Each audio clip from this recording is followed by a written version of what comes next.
Ever noticed how quickly you might click with someone who loves the same obscure band as you? Yeah, or that slight awkwardness when someone, I don't know, hates your favorite coffee shop. Exactly, those little gut feelings. We're going to explore some really core reasons behind them today. Right, we're diving into a really foundational idea about how our opinions, our attitudes, and the way we connect things in our heads, how they influence each other. It's like our brains are constantly trying to make everything feel harmonious, consistent. And the source for this deep dive is it's a key paper called Attitudes and Cognitive Organization. It's by Fritz Heider, Oh yeah, Heider. Classic. published way back in 1946. Wow, 1946, so quite a while ago. Yeah, in the Journal of Psychology. But even though it's from, the mid-20th century, his ideas are still incredibly relevant for understanding our social world. Definitely, they laid a lot of groundwork. So our mission today is really to unpack Heider's initial thoughts. How our likes, our dislikes, and these connections he called units, Units. how they all strive for a kind of balance in our minds. And crucially, why this matters in just our everyday interactions, more than you might think. So Heider started pretty simply, right? He just observed that we have feelings about stuff, people, objects, whatever. Right, positive or negative feelings. He called that the attitude.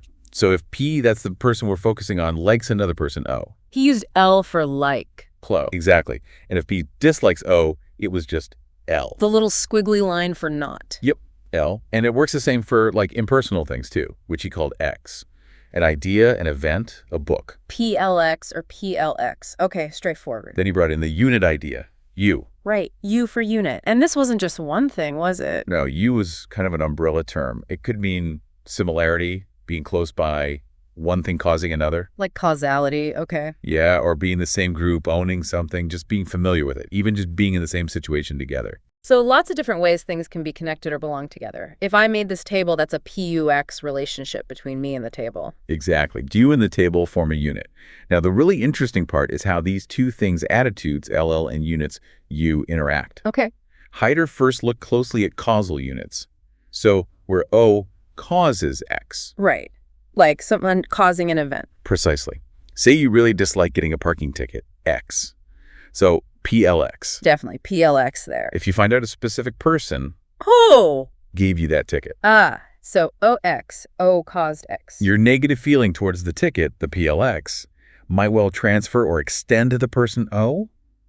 You might start feeling PLX. Yeah, I can see that happening. You blame them. It's a tendency.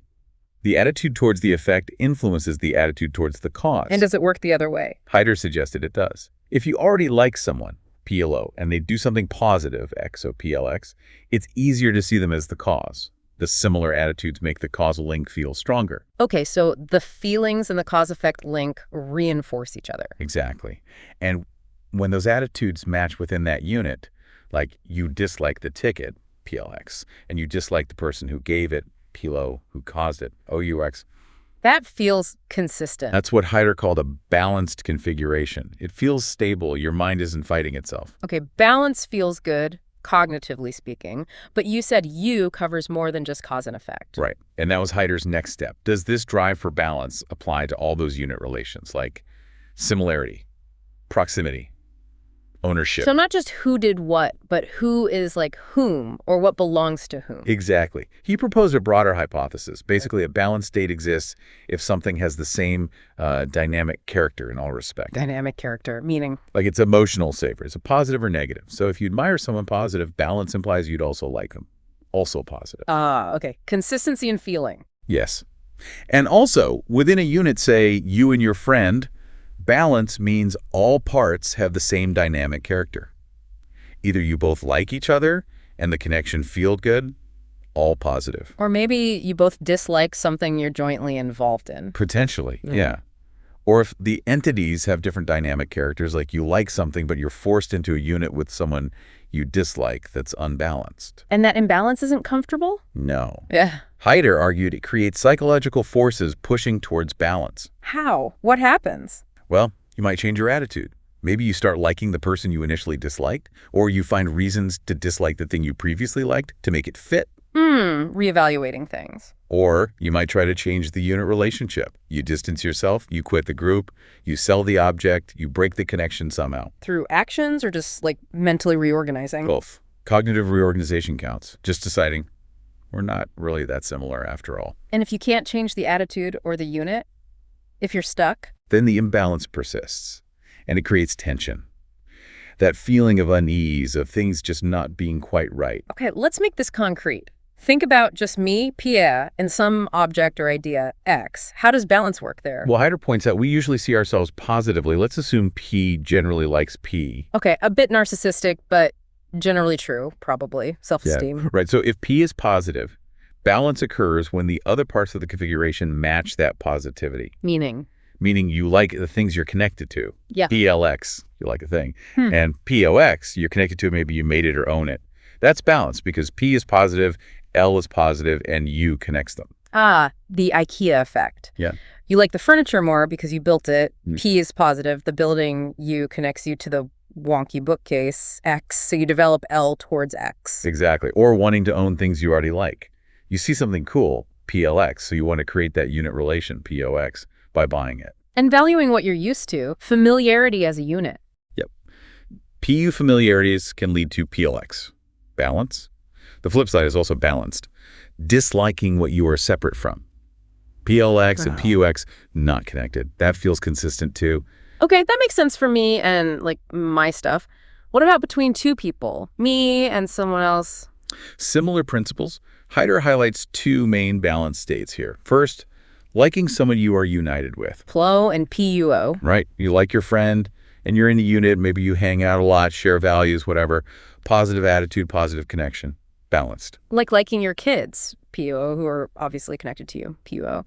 Or liking people who are similar to you. PUO. Exactly. The second balance state is disliking someone you are not united with. PUO and PUO. Yeah. You dislike that person, and you're separate from them. You don't associate with them. Maybe you actively avoid them. Negative attitude, lack of connection. Also balanced. Which explains why it feels uncomfortable living with or working closely, PUO, with someone you really dislike. PU. That's imbalance. Precisely. That imbalance creates tension. You might try to change the U, move out, change jobs, or change the L, try to find things to like about them, or maybe dislike them even more to justify the separation. It also explains things like imitating people we admire. Good example. You admire them, PLO, so you try to create a unit of similarity, PUO, by adopting their traits or style, seeking balance. And wanting to think people we love are similar to us, even if they aren't always. Yes. PLO pushes us to perceive or create PUO, similarity. We want that balanced PLO plus PUO state. Interesting. Heider also mentioned something about symmetry, right? Ah, yeah. That's a subtle but important point about the PO relationship. The unit relation U is often symmetrical. If I'm in the same group as you, PUO, you're in the same group as me. Usually, yeah. If A is similar to B, B is similar to A. But the liking relation, L, isn't necessarily symmetrical. Just because I like you, PO, doesn't automatically mean you like me, OLP. Sadly, no. Unrequited admiration is definitely a thing. It is. But Heider points out there's a strong psychological tendency to want L to become symmetrical. How so? We want to be liked by those we admire. If PLO we desire OLP, it creates balance if the feeling is mutual. And conversely. We often feel better disliking those who dislike us. If OLP, then PLO feels more balanced than PLO. It confirms the separation. There's a push towards that emotional equilibrium. So wrapping this up, what Heider was really outlining, even with these initial ideas back in 46, was this fundamental tendency of our minds. Yeah, this drive towards consistency, towards balance between our feelings, our attitudes, and the connections, the units we perceive in the world. Our minds are kind of like internal accountants trying to make the emotional books balance. Yeah, that's one way to put it. And even though these concepts seem simple, they're surprisingly powerful for understanding why we connect with some people, why we feel conflict, why we justify things, all these undercurrents in our social perception. It really does give you a different lens. Okay, so for you, the listener, here's something to mull over. Think about a time you felt that pull, that maybe you really wanted someone you admired to like you back. Or maybe a time you felt you had to find reasons to like something just because you were associated with it.